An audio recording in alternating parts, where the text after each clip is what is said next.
Rhybydd. Peidiwch â greu unrhyw beth chi'n gweld ar y raglen yma. Heblaw am hwn. Dyma'r unig beth allwch chi drio adre. Os ydych chi fel fi a wastad wedi eisiau adeiladu Catapult, dyma'r item i chi. Ond yn defnyddio pethau sydd o gwmpas y tŷ. Bydd angen 5 ffon lollipop, 1 llwy blastig, 13 pensil a lot o fandiau elastig. Rhowch ffon lollipop rhwng 4 pensil, 2 ar y top a 2 ar y gwaelod, a'i clymu'n sownd y band elastig. A gwneud yr un peth ar y 3 chornel arall i greu siap petrial. Yna, rhowch lot o fandiau elastig yng nghanol y petrial. Y mwyaf o fandiau elastig, y mwyaf o rym fydd ar y Catapult.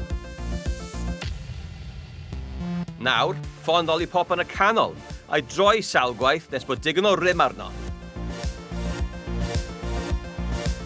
Nesa, mae angen y llwy blastig.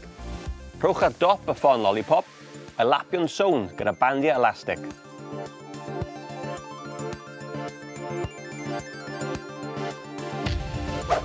Clymwch 2 bensil dy bandiau elastig i greu triongl bob ochr i'r petrial.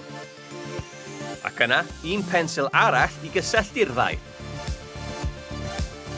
Mae'r Catapult yn defnyddio egni potential sydd wedi storio yn y bandiau elastig sy'n dal y llwy. Pan chi'n gadael fynd, mae'r egni yna'n cael ei ryddhau ac yn troi'n egni kinetic sy'n taflu'r bêl. Os ydych chi moyn tro ar wneud Catapult, mae'r manylion i gyd ar wefan boom. I'm a Catapult doing that, Rhys. Ie, ti'n moyn gweld sut mae'n gweithio?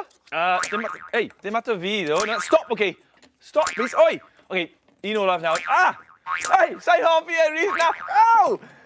No, right, OK, fi'n ffonio mam. O na, paid. Sorry, paid ffonio mam. Aled.